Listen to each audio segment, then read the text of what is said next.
Hello guys, Alicia nyo. Nagbabalik ulit para sa ating panibagong video. So, talaga nga namang panahon lang yan. Literal na bilog ang mundo.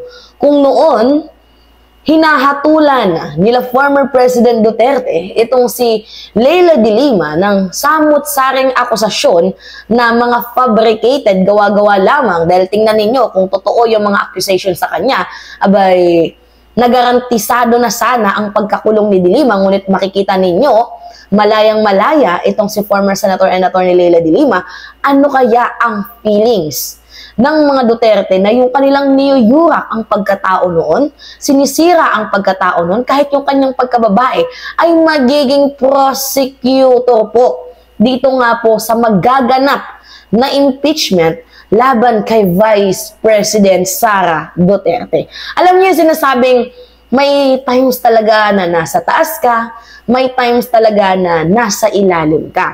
So, ang dapat mo lang gawin, magpakabait na lang sana. Diba? So, dati kasi itong si former President Duterte, talaga nga namang mapapansin ninyo na parang pinasakamay ang batas. And ito din si Sara Duterte. Grabe kong mang-abuso. Napansin ninyo noon yung sheriff. Diba? Hindi lang sheriff yung kanyang inabuso, pati din yung kaban ng bayan. Kaya yung panahon ay naniningil. So ngayon, ano yung pakiramdam? Diba? Na yung dating pilit ninyong ibinubulok sa kulungan, abay mukhang nangyayari na sa inyo. Diba? Sabi ng kampo ni former President Duterte, you will be rotten in jail. Ngayon, parang tila baga bumalik sa kanila ang kanilang mga pinagsasasabi.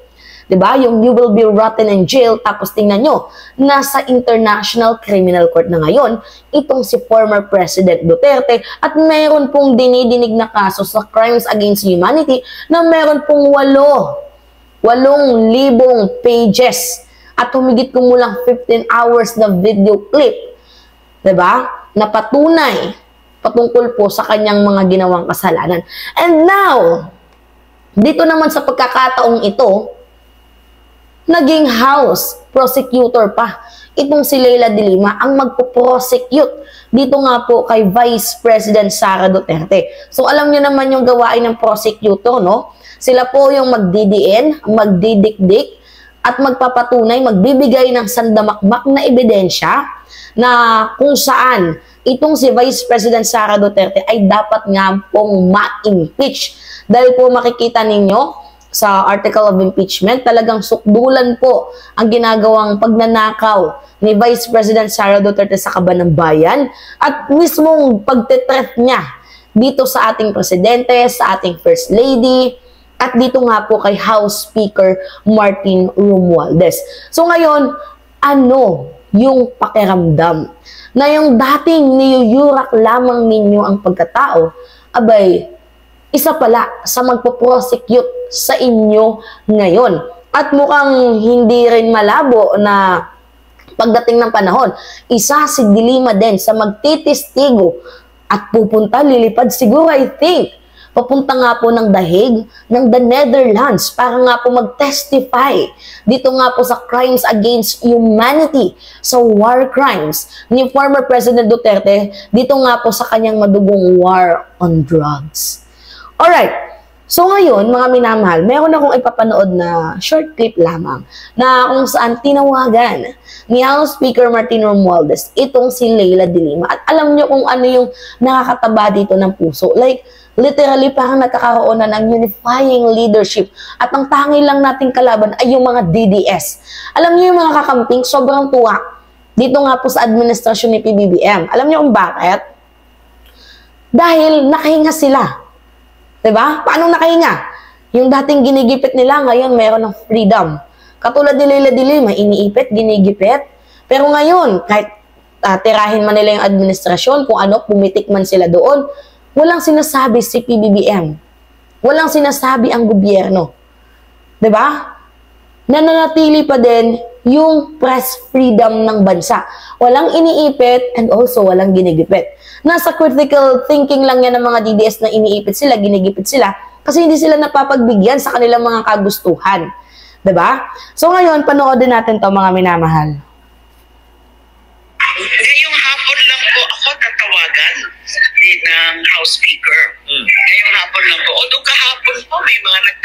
na sa akin ng mga media, tsaka kanina din, tanghali, umaga, tsaka tanghali, nagtatanong na sila.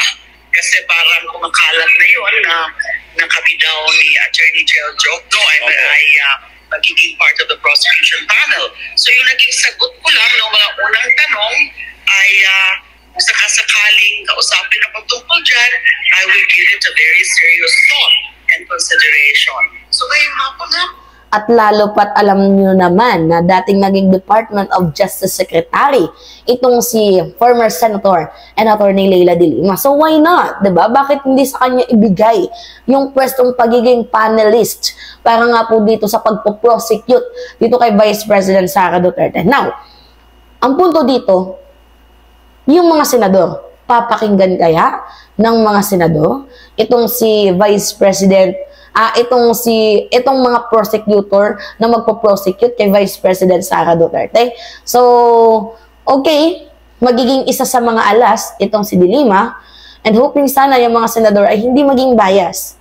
Diba? Although kahit alam na natin na medyo bias yung mga senador na nandiyan, hoping pa rin for the best for our country.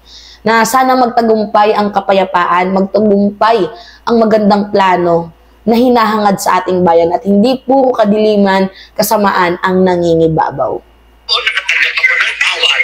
So, I accepted it. Kasi sa tingin ko ay makakatulong naman ako, makakakontribute ako dyan sa successful prosecution of VP Sara kapag ko ay humarap na siya sa impeachment trial ng Senado. Opo. And Attorney de Lima, what can you offer bilang member po ng prosecution team kapag umusap ng impeachment trial? Alam niyo naman po na naging spokesperson po ako ng first group of impeachment complainants. Tapos po, bilang isang abogada, bilang dating Secretary of Justice, bilang dating senador, ay lagi ko naman lagi ko naman talaga pinanindigan yung tungkol sa rule of law, tungkol sa katotohanan, tungkol sa hustisya, tungkol sa pananagutan. Accountability.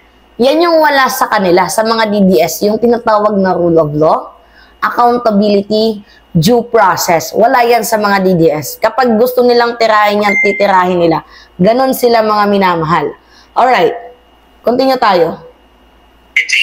At nakita ko na malakas po ang ebidensya. May mga basihan po sa impeachment kaya VP Sara na aasa ang prosecution na hahantong sa kanyang conviction. Meron mo talagang mga basihan, meron mo mga ebidensya at sa ngalan ng pananagutan.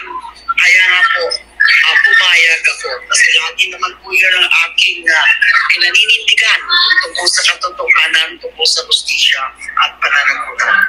Ang tanong, mga minamahal, kung gaano man kagaling, kahit gaano man kagaling, 'di ba? Ang ating mga prosecutor, kung yung mga senador ay close-minded, wala tayong magagawa. 'Di ba?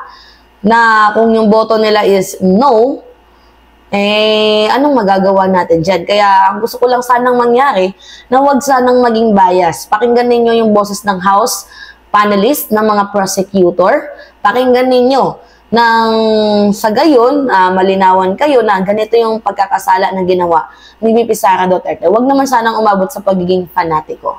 'Di ba? Kasi masyado pag fanatiko ka, close-minded ka na. Hoping sana na maging open-minded itong ating mga senador. 'Di ba? Patungkol nga po dito sa mga inilatag na katotohanan, ebidensya, proseso ng ating mga panelists. Maging open sana sila. So, yun lamang po mga minamahal. Anyway, so pahingi lang po ako ng comments ninyo. Yes, comments, likes, and share mga minamahal. And also, don't forget to click the subscribe and hit mga minamahal notification bell for more updates. So, yun lamang po mga minamahal. Ingat po at maraming salamat. So, comments lang, likes, and share. Yan, follow, subscribe. Ingat mga kababayan.